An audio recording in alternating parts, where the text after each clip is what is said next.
Sa related news, the Philippines has protested what it said were a belligerent actions of the Chinese Coast Guard against the Philippine Coast Guard and their illegal presence in Bajo de Masinloc.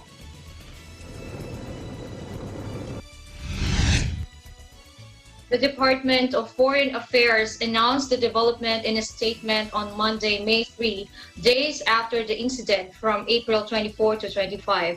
According to the DFA, the Chinese Coast Guard was responsible for shadowing, blocking dangerous maneuver, and for conducting radio challenges, while Philippine Coast Guard vessels were conducting legitimate maritime patrols and training exercises.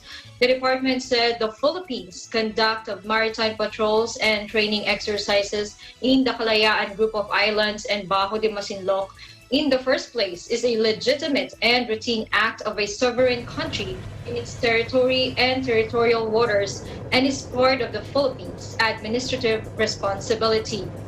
The Kalayaan group of islands and Bajo de Masinloc, after all it said, are integral parts of the Philippines that has sovereignty and jurisdiction over them.